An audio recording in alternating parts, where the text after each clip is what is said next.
The gospel must go, and the gospel is still going. Trade upon your coupon shall know your cashier. Sir, and then so they be at that on Sakami video, ma'am, that one back. Now, oh shit. And now, come on, I be in here, me papa. Because my papa and then nipa bebre. Oh, I be move free Greece. Will be free Japan. Will be free Italy. Will be free Canada. Will be free US. Nipa bebre obu kra say o na me 80s say kra there. Me tie on church no magi Yesu adi. But let me tell you something. And chere bi ni adesua bi ko so Christosum ama me papa. E bra so see yi bi free mutirim. Chere ni pa o. And obi a beji Christo dia, opesu odi. Obi a beji Christo dia, opesu odi. Ba ma menka se mi ncho. Christosum. Me twem adwu de se bi so. Christosum. Ma me papa. Enye didie no ono. Me twem adwu de se bi so. Enye didie no ono. Okay, in the book of Romans chapter 14, the verse 17. Was in Yankupa Hiniano, and yet did you know, as a Chinese say, who beji Christo, and the first one beji Christo, that means you are going to ride in breakers, me pacho. Don't look at this Satan or them pastors, this occult pastors. They cannot set the standard of Christianity for us. Or moment to me and Chile Christo Somatia. That is why always I tell you, say, read your Bible every day. Pray always. Attend Bible believing teaching spirit fair church. Obey the Holy Spirit. Tell others about Christ. Stick to the word. Debia Metaka said the best pastor on this earth is your Bible and the Holy Spirit. The best prophet, the best evangelist, the best apostle. And now the mommy papa also fire Yankopon. And then do also beka be asaf church members need you to. Name of the church beka the moon to. Shama Minka Semichamo.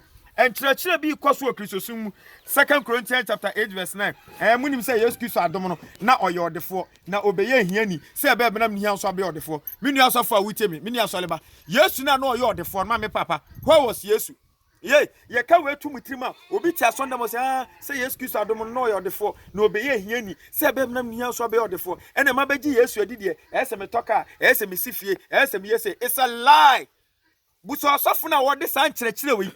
Ade mama nintina obi kwa asole o peloto number obi kwa asole pese enne de ya ma me papa sika koto na accounts mu. It's a lie. Yes na no you the for where was Jesus? Okay, come Matthew chapter what they call Matthew chapter what they call 6 the verse 19. Wasema mo hihye ma japade was asiso mo hihye ne he osoro tenetenie. Jesus was fucking dusted in his kingdom. He came to be poor on this earth so that you and me will live the same life as he led. And when we die in our righteousness, Mama Papa, you also inherit his kingdom and be fucking dusted as he was. Not on this earth. Colossians chapter 3 verse 2. Wasiba munye no ma wasasi so. Munye no ma wasro. And so na mu Russia demwa. And no ma wasasi so kwa Mama Papa ya twema adwin so. Cheneten ye pa me twema adwin de sibi so. He Ubeji Yesu dia minim se na nipa bebre omo te nyame asem asem ni bie nipa ni ade achi ade asem bia ma me papa omo mo pese mo tie nyame asem a omo follow mo Facebook omo mo pese me send omo message ade achi ade asem bia is increasing and na me phone me saw me phone na freeze. Everybody want the message because Amos chapter 8 the verse 11 was see ebere biba e kom kase be sisa asasu so enya duane komo ena eje to kom e awade asem tion kom the undiluted word of God eno ho kom na ebeba no teneteni ye pawo mini ejiri ni wo beji nyame dia minim se ne bebre na ni age osofo se de wo ye nyame adwuma de osofo se de o ka nyame asem de akama koma ene de me fa Yesu se be kan ma jokwa osofo mbese oba na me wo bo mesu eye anamo no otuni ye ba ene de me pesa wo te sa teachings we ase Ubeji Yesu dia Philippians chapter 1 the verse 29. Philippians 1:29. Wasi Yesu Kristo adom no enye se mugi ni dinko na mom se ni nti muhunu amane. Eno obi ampa mane no obi epeso ogi Yesu di wagi nyame Yesu nshira wagi Yesu kanko wagi Yesu breakthrough na mom Yesu amane de obi ampe. Hey, let me tell you something. Osafo menu nu ho nensere asole be menu nu ho nensere no cross no crown. No cross, no crown. I can't cast them. Yes, and Munyama any abacosem any in so. Minimum church also for the amount. And you be radio TV so. And then now down home. And your home born church. Hey, mammy, to Tanamambra, Obama Solidia, Ube Dia, Unya Yesua, or Honcho, Etana, and Rantian Catation Mako Bible School, you know. When you're graduating about out, or percent they are down range of them, or percent they will sin solid, or percent they will be or talk at them. Mammy Papa is a lie. Eti Philippians 1:29 wasi Yesu Kristo adom no enye se mugi ni dinko na mom se ni ntimunya dai muhura mane hwa mami mi oni kakra Yesu Kristo na wudi na chi no we can the book of John chapter 16 the verse 20. John 16:20. Maami a wafa Yesu say okra no agye koi osofo aso be adwuma ma Nyankopon tiene John chapter 16 the verse 20. Wase no kura mesemo say ma mu bedi mimi Kristo machi no mu besu na mu betwa adwo na wiasefo de omone beje obewie no wase na enso ma musu ye no ewie no muniso beda no sere Yesu na kasa no wase no kura mesemo say ma mu bedi mimi Kristo echi no minua Pentecost ni minua Roman ni minua CS ni minua SD ni minua Church of Christ ni a wasi pose obesum Nyankopon no kura mu no wona Yesu Kristo no kasa no wase no kura mesemo say ma mu bedi mimi Kristo echi no mu besu na mu betwa adwo ewiasefo de omone meje bo se awieye no ma mu sua muniso beda mo yede mo sere me pa cho verse 33 John 16:33 wase hwe me ka ye akire mo na manya mimi Kristo mu asomdwe mu ho behia mo tie mu ho behia mo ewiase wemu de nanso mu mama bamu eti Kristo som fasho trim yare owuo ekom oyaw otan ni nyina eka Kristo som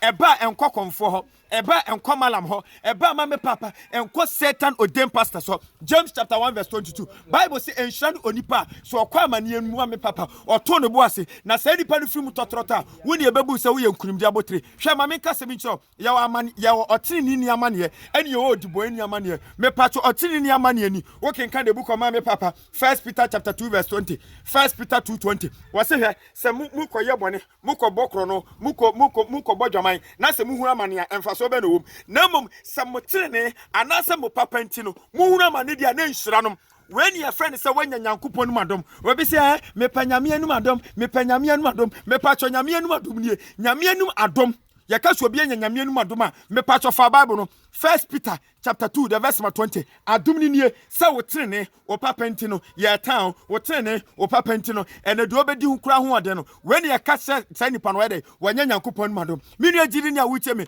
no cross no crown ma me ntwe madwin si bibi so Psalm 34 the verse 19 Bible say otini ni amane edoso wanka odibo eni tienie otini ni ya ka so obi tena obi a wache no ho afiri honam nyuma na Galatians chapter 5 the verse 19 to 20 ne kan konsun akayo eduto ensabro agobone akohwe bosomsom yi say yugo say nipa we ne afa no otini ni wanka odibo eni wase otini ni amane edoso nanso nyame be yiwa afiri ni nyina mu ma me kase me kyerɛw otini ni wa amane na wo kom no Nyankopɔn ni monyam ma me kase me kyerɛ the whole world wo ye osafo tie me e bia ne enam sɛ wo ka no krantu amanfo ma wa asɔre de obedi kwa ho ɔden don't give up. God is making you perfect in his sight. Ebi si Bible ebra ye nua Paul wonam a woka nyame asɛm no afi na Paul yare eba no so amane eba no so Paul kwanu kotodwanum e wo 2 Corinthians chapter 12 2 Corinthians chapter 12 the verse mama 6 to 9 Paul bompa 3 times everybody mesraw yare yamane everybody catch up was Paul o Paul bompa said the mean tio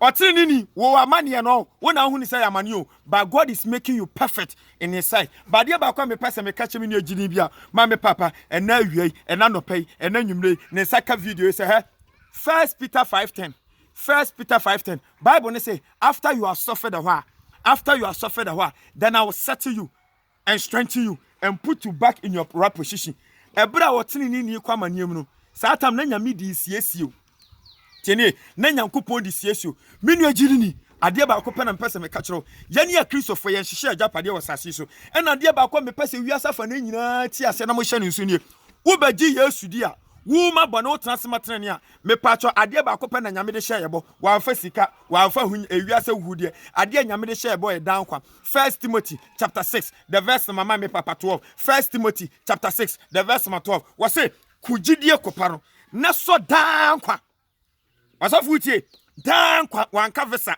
wanka ware wanka sika wanka hunya wase so dan kwa wabɔ odin afrɛw uyo Kristoni ɛna ade anyame de ahyɛ oboni wanfa sika anti mimiti wei menye sika memfa ho mensi dan memfa ho man toka memfa ho mame papa na mmom ade a menya bia mebɔ nyame sobo ɛyɛ dan kwa osofo nka kyerɛ wo da etina na obi bɛkɔ asɔle a na ware na kontuo ni sikasɛm it's not about dan kwa mame papa nye sika nti na Yesu bewuye etu ase obi pese odi na chi a Matthew 16:24 ma ne mpa no ho achi no onfa na senua mini agiri ni Kristosom yarea owuo amane etima amuti Methodist ma amuti Roman ma amuti CSC ma amuti SDA ma amuti Jehovah Witness no man koye don't give up say no cross what tirinim na no man koye rejoice count it all joy according to 1 Peter 2:20 wasimu mamo ninye because inhranemo Chenie, because the Shanamo, Shamamin Cassabinchamo, a do baby and the Paul, Abrabo to Tom Abrabo. Mammy Papa, it's a good time and no more, dear. That is the time I manage it. A ten bimun chassis, as I call it, they be an Eniagisa. Yes, Meniaji, because I have Christ, meaning baby Ameko, Edim baby Mammy Papa, Manamo the ACC, Mechuma do the CB so. Yenia Paul. Ekasemi, Romans chapter 8, the verse 35 to 38. Romans chapter 8, the verse 35 to 38. Was it the end of a bet my 30 minutes pontem or time? Come, Yare, oh, meaning so beji yesu dia we nyina beba. But don't give up. When you abema with him, about with him. For details explanation, me pacho call Play Store no App Store no. Download the Telegram app. We are from my number 0547 400 679. The gospel must go. And the gospel is still going. We are here to raise the gospel militants, radical Christians, people who don't care about their life, but they care about the kingdom. People who are heavenly minded, not earthly minded. People who kill the flesh. Nothing. What I'm concerned is about my soul, not my body. The best pastor on this earth is your Bible and the Holy Spirit. The best prophet, the best evangelist, the best apostle. The gospel must go. And the gospel is still going. Shalom. Peace.